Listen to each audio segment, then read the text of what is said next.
Shabbat Shalom, Baruch Ata Adonai Melech Haolam, She'akol Nהיה Baruch. Alors, là on a fini le Sefer Bereshit, et là on commence le Sefer Shemot. Et venez voir, c'est un truc qui est très manienne, un truc qui est manière de voir, c'est que jusqu'à maintenant, on est tous le fils de papa. Yaakov en Égypte, et Yosef, on était vraiment, tout le monde nous connaissait, on était le récit, on avait de qui prendre la force. Et là tout d'un coup, c'est vachement, tout change, personne ne nous connaît, on commence à souffrir, il n'y a plus dire mon père c'était Yaakov et mon grand-père c'était Yosef, sa famille. Quand même, on voit comment quand Paro il oublie tout, c'est fini, il n'y a plus de papa il est là, et vraiment il faut faire de notre force et de travailler. Et la Torah nous raconte comment Moshe, ils ont été envoyés dehors, comment il a grandi, et il a vécu dans le palais de Paro. Et un jour il sort quand il était grand. Et qu'est-ce qu'il voit? Un Égyptien qui frappe un Juif. C'est pas possible. Qu'est-ce qu'il lui fait? Il lui donne le nom de Dieu et le tue sur place.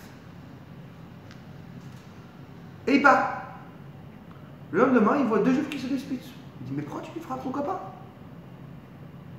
Il dit, moi, tu veux me tuer comme l'Égyptien t'a tué hier? Qu'est-ce qu'il dit Moshe Rabbeinu? Il a commencé à dire, quoi la chose, et c'est su. Les gens, ils savent cette histoire. Les gens, ils savent. Et la Torah nous raconte qu'il a dû se sauver en Midian et après il s'est marié. Mais j'aimerais voir ce sujet-là. Qu'est-ce que la Torah nous raconte? Le sentiment de Moshe Rabbeinu. Mais c'est pas... Pourquoi on est obligé de raconter ce sentiment? En plus, c'est un petit peu mauvais de Moshe Rabbeinu, qu'il a eu peur. Qu'est-ce qui se passe? En vérité, la sécurité d'une personne, c'est la chose la plus importante. D'aujourd'hui, tout le monde a un petit peu peur. Qu'est-ce qui se passe? Les Arabes, les problèmes en Israël, dans tout le monde, on a toujours. Mais moi, aujourd'hui, j'aimerais parler pas de la sécurité matérielle. Le bitachon en Hachem. Est-ce que tu peux être sûr que à la fin, tout va être bien? Je m'en fous, qu'est-ce qui se passe? Je sais que je vais réussir à la fin. Je sais que je vais finir le mois. Je sais que je vais réussir avec mes enfants. Non, mais tu vois que les choses ne vont pas dans la direction. Comment tu peux être sûr?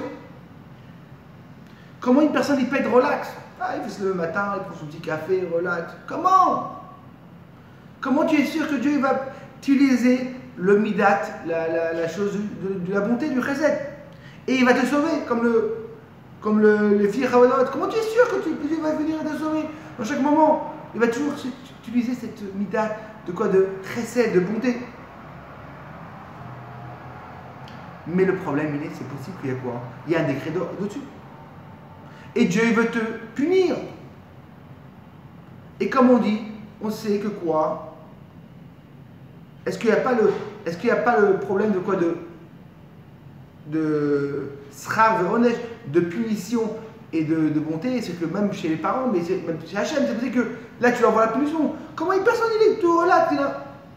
Ouais, je fais je t'ajoute, mais comment tu es? Et là, on va comprendre avec une très belle histoire. Une fois, une personne il rentre chez le Tzemar Tzedek avec son fils très malade.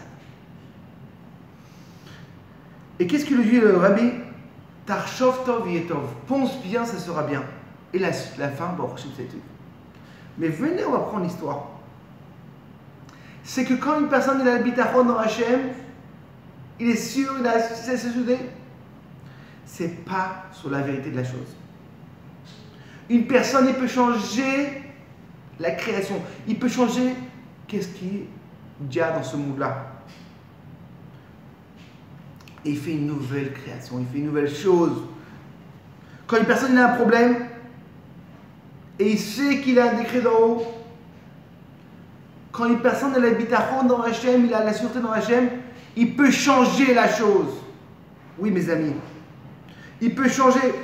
Comme le pasteur qui nous dit, quand une personne a la sûreté dans Hachem, tu as le chesed qui se retourne. Nouveau chesed, nouvelle chose. Et là, on va comprendre. Comme Moshe Rabbeinu a eu peur, à cause qu'il a eu peur, ça a su que Moshe Rabbeinu, que Paro l'a su. S'il n'aurait pas eu peur, rien du tout ça aurait pu avoir. C'est quand une personne il a peur, il n'a pas ce bitachon, les problèmes ils arrivent. Quand une personne il a le bitachon, alors une prochaine fois mes amis, quand vous avez un problème, tarchov tovetov, pense bien, ça sera bien. Et Bezrat Hashem, grâce à ça, tout va être bien dans votre rue. Et vous aurez que des bonnes choses et que du bonté. Alors le Zvat Torah cette semaine, c'est pour mon papa Menachem Mendel Mordechai Ben Yosef Eliyahu, qui aura une Neshama et que beaucoup de Psorotovot à tout à votre famille. Shabbat Shalom.